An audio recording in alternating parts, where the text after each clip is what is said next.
कराडने आवादाकडे 6 वेळा मागितली खंडणी। चार्जशीटमध्ये आवादाचे अधिकारी सुनील शिंदेंच्या जबाबाचा उल्लेख। सुदर्शन घुलेनं संतोष देशमुखांना जीवे मारण्याची धमकी दिल्याचाही दावा।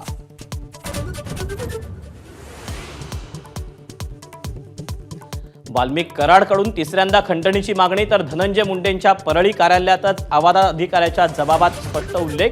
धनंजय मुंडेंना सहारोपी करण्याच्या मागणीचा दमानियांकडून पुनरुच्चार।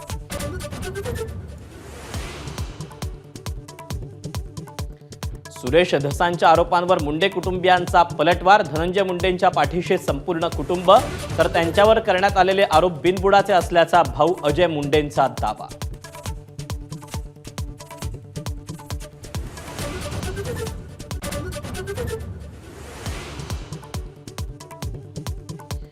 निवडणुकीत मी 10 ते 12 कोटी खर्च केले। राष्ट्रवादी आमदार प्रकाश सोळंकेंचा दावा तर निवडणुकीत मर्यादेतच खर्च केला। लाख बोलायचं होतं, 10 कोटी चुकून बोललो। वक्तव्यानंतर स्पष्टीकरण।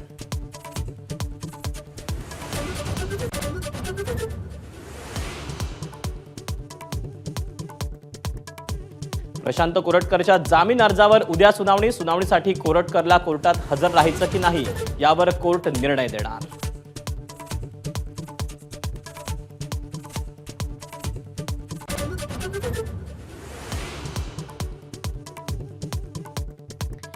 जीवाला धोका असल्याचं सांगत प्रशांत कोरटकरची पोलिसांकडे सुरक्षा पुरवण्याची मागणी। वकिलामार्फत पोलिसांकडे कोरटकरचा सुरक्षेसाठी अर्ज। आढावा घेऊन पोलीस निर्णय घेणार।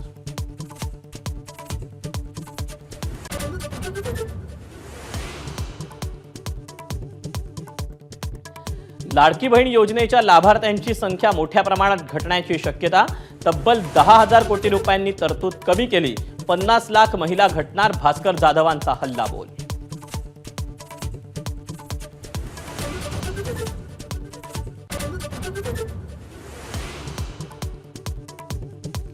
एकनाथ शिंदेंनी मुख्यमंत्री असताना सुरू केलेली आनंदाचा शिधा योजना अखेर बंद। एबीपी माझाच्या बातमीवर शिक्कामोर्तब। सणासुदीला 100 रुपयात 5 वस्तू घरपोच देणारी योजना निधी अभावी बंद।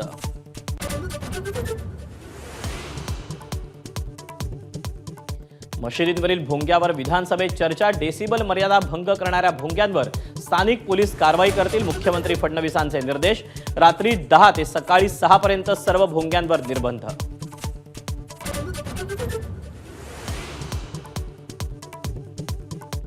आमदार प्रकाश सोळंके यांच्या जवळचा कार्यकर्ता सुशील सोळंकेचा आणखी एक व्हिडिओ व्हायरल। सुशील सोळंकेची तहसील आणि पोलीस प्रशासनाला शिवीगाळ आणि दमदाटी।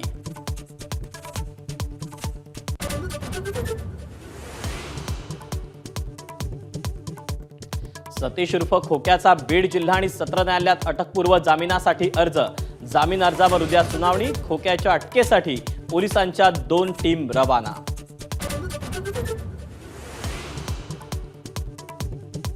रस्त्यावर अश्लील कृत्य केल्याप्रकरणी गौरव अहुजाला 14 दिवसांची न्यायालयीन कोठडी। दोन्ही बाजूंचा युक्तिवाद ऐकल्यानंतर कोर्टाचा निर्णय।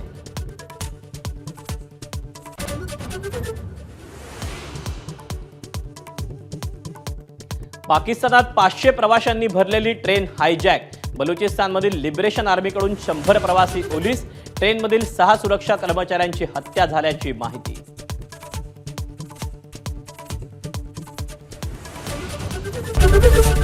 एबीपी माझा, उघडा डोळे बघा नीट।